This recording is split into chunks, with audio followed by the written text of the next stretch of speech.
On this channel, I have made several videos about how the Empire and the Emperor himself are not all bad. How there are some good parts about the Emperor and about the Empire. Well, you know what? A lot of you people rip me in the comments saying all kinds of things, mainly about how I'm a f***ing Nazi and a fascist and all this other stuff. Well, you know what?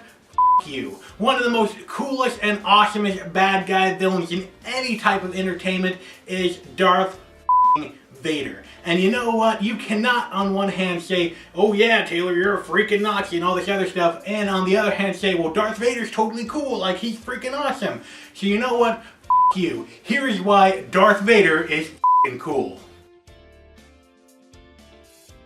Hey everybody, I am Taylor from Beard vs. Geek, where I show you it is okay to be a man and a geek at the same time. Today we're deconstructing why Darth Vader is actually really cool and why we all agree that he is really cool. Now, in order to do this, we need to first talk about how a person becomes cool and how does someone get classified as being cool. Well, actually a lot of anthropologists and a lot of social people have been studying this phenomenon, and for example, a recent article that came out, The 2 Ways People Become Cool, published by Psychology Today by PhD Susan Cross Whitburn, said that she did a study in Australia of a whole bunch of undergrads, and she found 2 ways that people become cool. Now, to be cool means to have the respect or adoration of peers or other people who come in contact with you. Now, it is very fair to say that Darth Vader is one of the coolest freaking villains of all time in any sort of entertainment. Notice, left hand, not the right hand, you stupid rebel. I'm not bitter. Now, the first way to become cool is known as the Kashyyyk coolness. This is the social desirable traits of being, quote, friendly, agreeable, and competent. So you know.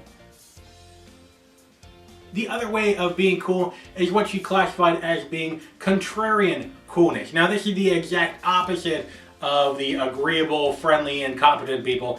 This is to, quote, a tendency to be detached, rebellious, and a bit rough around the edges. So, who does that remind me of? Oh yeah! You see, in Star Wars, the coolness of Darth Vader got started in the very first movie, A New Hope. And you know what? With him, we had a lot of freaking things to be cool about. And these traits transpose onto Darth Vader. Not only is the man detached from his relationships inside the movie as well, but by wearing that mask and by hiding his face from us for 3 freaking movies, that we were able to see this guy as being detached. So much so that we couldn't even see his face. We can't even see his eyes or his real voice. How much more detached can you get? Now, when it comes to rebellious, this guy freaking force-choked anyone who disagreed with him at all. Even high-ranking officials within this totalitarian government, he had no problem freaking choking them out and being that rebel within a for sure we need to do it this way form of government. The rebellious nature was even brought up for freaking ever in the 50s, 60s. Rebel Without a Cause came out, James Dean, and it was a freaking popular, phenomenal movie, and it set James Dean on the freaking map because his character was detached, and he was rebellious, and he was a bit rough around the edges. And you know what? That transposed onto the actor to his dying freaking day. Same thing can apply to Darth Vader.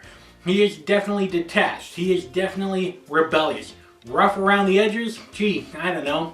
Anger problem much?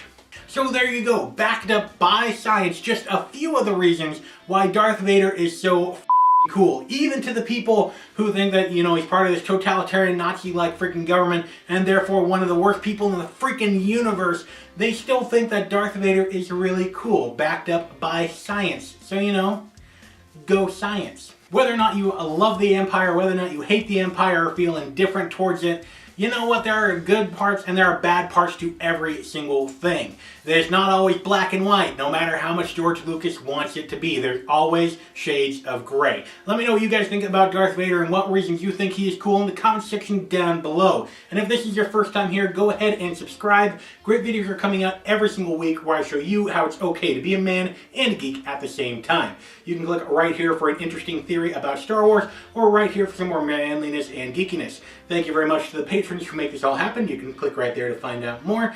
And until next time, remember, if the women don't find you manly, they should at least find you geeky. And until next time, beard on, bro.